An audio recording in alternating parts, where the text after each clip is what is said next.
Assalamualaikum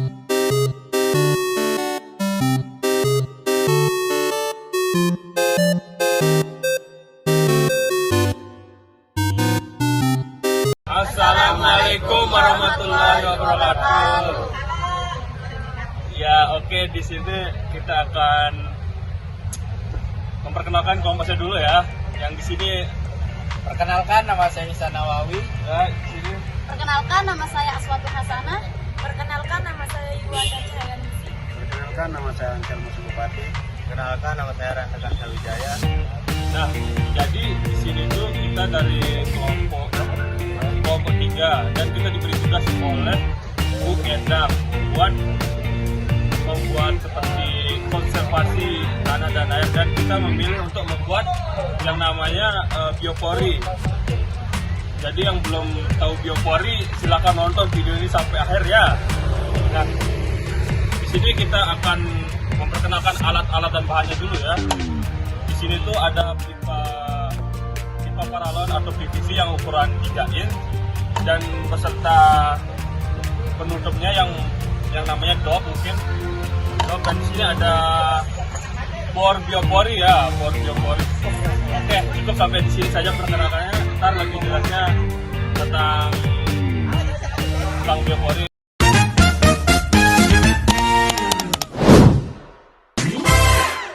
Oke guys, saya akan menjelaskan apa itu biopori dan apa manfaatnya ya guys ya. Biopori adalah teknologi lubang silindris vertikal yang dibuat di dalam tanah untuk menyerap air hujan. Nah, jadi ini untuk menyerap air hujan ntar ini ya. Nah, selain itu ini untuk pengomposan juga nih, sampah-sampah organik. Nah, di sini dia bilang tuh, di sini tuh selain sebagai tempat penyerapan air hujan, di sini juga sebagai tempat pengolahan sampah organik menjadi kompos yang bermanfaat bagi. Yang pertama itu mencegah banjir dan genangan air. Manfaat utama biopori adalah untuk mencegah banjir dan genangan air. Lubang biopori dapat dibuat di muka tanah yang padat dan kedap air. Bahkan bisa juga dibuat di tengah lahan beton, bisa dibuat di beton-beton itu ya.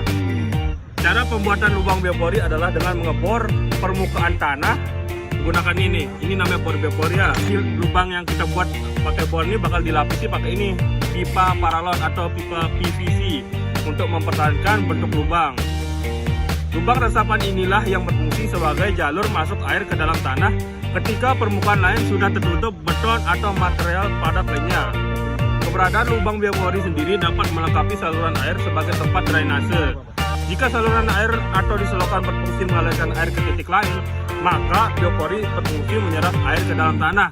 Nah, itu manfaat yang pertama ya. Selanjutnya bakal dibacakan oleh kawan saya.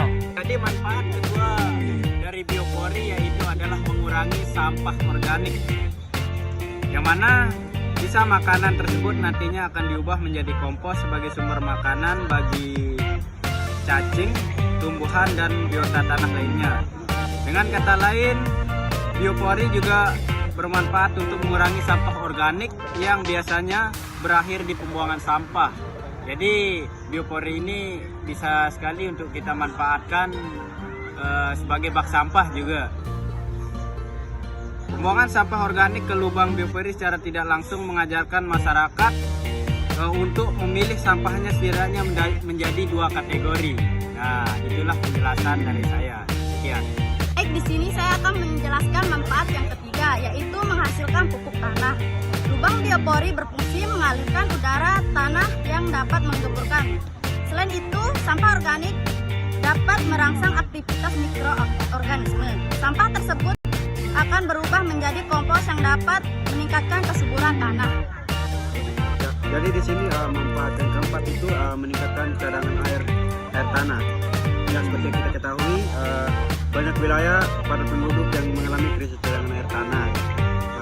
Pasalnya, volume air meresap ke tanah tak sebanding dengan kebutuhan air masyarakat. Ditambah lagi, semakin sempitnya ruang terbuka hijau juga memperlambat proses infiltrasi air tanah. Jadi di sini lubang biopori berfungsi sebagai masuknya air hujan dalam tanah. Di sini saya akan menjelaskan manfaat yang kelima, yaitu melindungi ozon. Sampah organik dan anorganik yang tercampur dalam satu tempat dapat menghasilkan bau yang tidak sedap. Proses pembusukan akan menghasilkan gas metana dan hidrogen sulfida yang dapat merusak lapisan ozon. Sampah organik tidak akan berbau dan menghasilkan gas berbahaya jika dipilih dan dikelola dengan benar. Pembuatan biopori secara tidak langsung membantu pemilihan sampah dan mencegah kerusakan ozon. Oke, saya di sini akan menjelaskan tentang menambah kawasan hijau. Biopolar juga dapat membantu meningkatkan kesuburan tanah. Pada akhirnya, kondisi tanah yang subur akan lebih mudah ditumbuhi tanaman. Baik tanaman liar seperti rumput, bayam duri, kitolot, dan anting-anting maupun tanaman hias yang ditanam oleh masyarakat lainnya. Sekian. Oke, di sini saya akan menjelaskan kembali ya manfaat yang ketujuh atau yang terakhir ya, yaitu meningkatkan kualitas air tanah. Nah, pembangunan infrastruktur dan pembuangan limbah berdampak langsung terhadap kualitas tanah yang merupakan media penyimpanan air secara alami. Akibatnya, kualitas air tanah juga ikut tercemar. Menurut data Dinas Lingkungan Hidup, kondisi air tanah di Jakarta pada semester 1 tahun 2018 mengalami pencemaran. Terdapat 42 kecamatan di Jakarta yang kondisi airnya tercemar berat dan sedang beberapa kelurahan di pesisir Jakarta. Bahkan terjadi penurunan muka tanah yang salah satunya penyebab karena rusaknya cadangan air dalam tanah. Nah, jadi pembuatan lubang biopori ini dapat memberikan wilayah resapan yang lebih luas dan pada akhirnya membantu meningkatkan kualitas air tanah. Selain membuat lubang biopori untuk menjaga kesuburan tanah atau air, mencegah banjir, kita juga bisa menggunakan produk tanah lingkungan. Oke guys, kita ganti tempat ya guys ya, soalnya sana ada akar ya guys ya. Ganti gacor nih. Dalam ya, pasar betul. Pasarnya wadah.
Oke teman-teman, terima kasih sudah menonton videonya.